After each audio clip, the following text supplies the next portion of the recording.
Progressive Voices' John Sinton has written a continuing series called A Turning Point that touches on politics, culture, and media.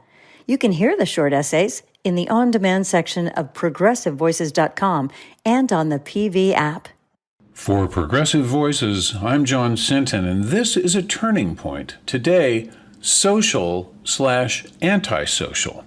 Social media is the newsstand in the grocery checkout line. Nothing but sensational and largely false headlines. Transparency is the antidote, but the powers that be hate transparency. We come belatedly to learn that Princess Catherine has cancer. Like Israel, Buckingham Palace should have gotten in front of the narrative and soaked up the world's sympathy, but instead they closed ranks and went silent, allowing social media to control their narrative. Sally Bedell Smith writes the Royals Extra Substack. She is worried about the British tabloid press, but wrote, quote, "I think they'll have to leave her alone. The palace will make sure they leave her alone. I hope they will show common decency, which maybe they don't have in great supply. I hope they will stop speculating on all sorts of dire and ludicrous things," unquote. But her real concern for Kate Middleton's privacy is, of course, social media, where all sorts of outlandish speculation and conspiracy theories take root. The palace can squeeze the tabloids by employing various laws and withholding the actual access they need to survive, but not so with the social media hounds. They thrive in anonymity and are beyond the reach of government, both due to geographic location, because they may not even be in the same country, and also due to their hidden nature. You simply can't search every mother's basement for posters and hackers in footy PJs.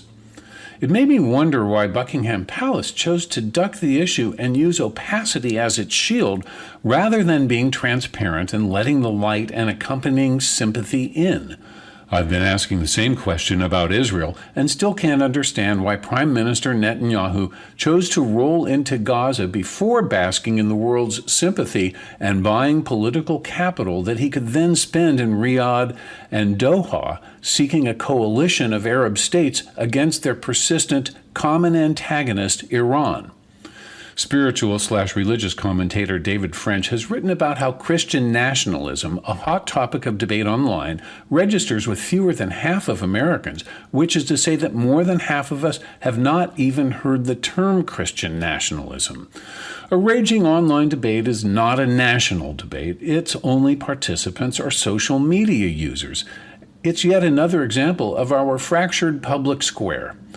Commercial radio started the trend toward fragmented media when towns went from having a news station, a top 40 station, a middle-of-the-road station, and a country and western station. My dad used to say of his favorite station, well, they play both kinds of music, country and western. Anyway, when FM radio came to the automobile in the 1970s, programming fragmented into smaller and smaller cohorts. We went from Elvis for all to Lithuanian clog dance music for the few. So as cable television fragmented us further with the Golf Channel, the Tennis Channel, and the Scotch Tape Channel, our cohorts shrank and we began to lose the theme. Then came the internet, and with its social media, and poof, the theme was gone altogether. Sure, certain cat videos and TikTok dances get tens of millions of views, but in truth, political arguments are engaged by a small minority on either side, and that dead horse is beaten mercilessly to the exhaustion of the rest of the populace. French makes the point that the disengaged two-thirds are not indifferent, they're just uninformed. The argument coming from engaged extremes have so alienated the rest of us that we are tuned out.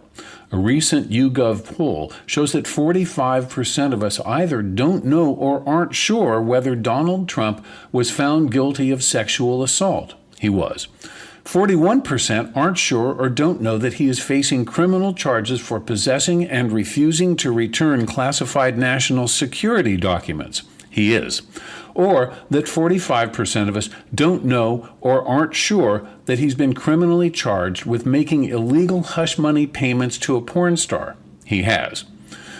Would most agree that he's a person you would not want to hold up as a role model for your kids? Certainly, but only if you're in possession of those facts, so the answer is actually no for about half of us.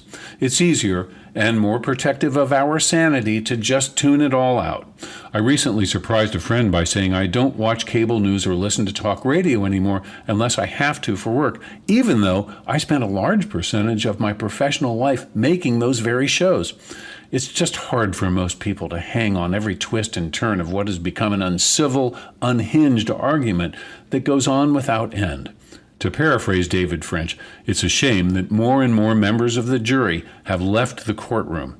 It does seem to me that the social media path that we are on is not the path that we should be on.